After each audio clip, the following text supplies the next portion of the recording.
Welcome back. In this video, we are going to create a world map with our most popular end stations. Just a quick recap on the data. This data is taken from citibike, newyorkcity.com.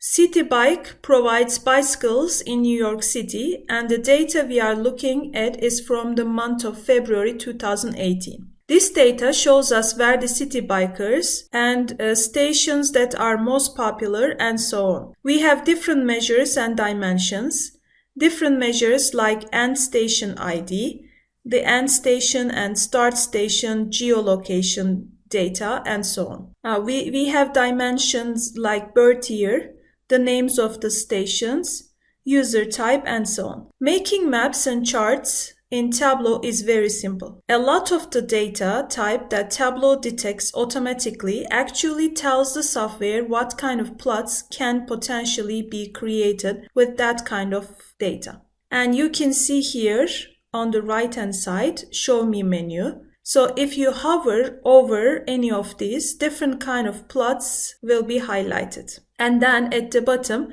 it will show how many dimensions and measures are required to create this kind of plot. So if I use latitude and then use longitude on this canvas, then we will be able to create a world map. We are not going to use this preset right now, so I'll just click on Show Me to hide the menu. And all we are trying to do here is look at the end station, longitude and latitude. Basically, drag and drop them onto this canvas to create a world map. Okay, so let me start by dragging and dropping this latitude. You can put it on either rows or columns. I'm going to put it on rows. And next, I'm going to get end station longitude onto columns. And as you see, we automatically get a world map. We don't have to select anything. We just get this automatically, and you can drop any data at multiple places in a canvas and it will try to plot the data in the most meaningful way. So now we get a world map. The problem right now we have is that it's showing us only one location on the map. Here, as you see, this dark blue point. So this location, that dot, is the average of the all latitude and average of all the longitude values instead of the values itself. What we are looking at is to actually plot all the end stations separately. So if you click on the little drop-down menu here, where it says average end station latitude, and instead of measure, select dimension. And we will get all these different end stations plotted here as you see.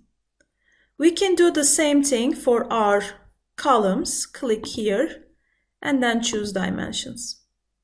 Now, if you want to change the size of these dots, you can go to the marks card and then click on the size and just drag and change the size with this slider.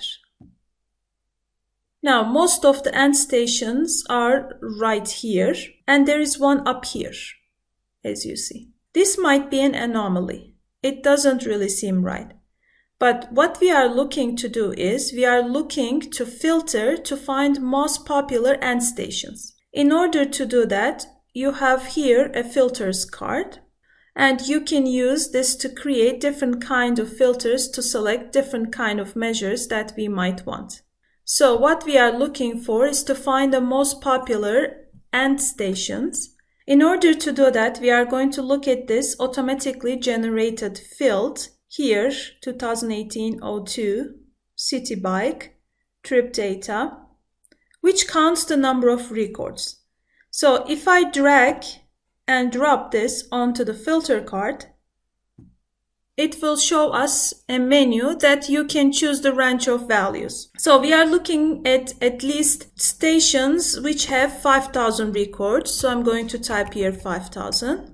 And the maximum value, as you see here, 9,060. So we are looking at stations which have at least 5,000 records. And this will filter out a lot of stations which are not very popular. And here, click Apply.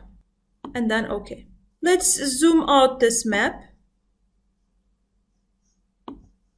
So now you see fewer stations, but actually these are the ones which are popular. Let's zoom out a little bit more and then zoom in. So now we have the most popular end stations on this plot. We are going to do the same thing for our start stations, and we also create other kinds of plots in the following videos. So I will see you in the next video.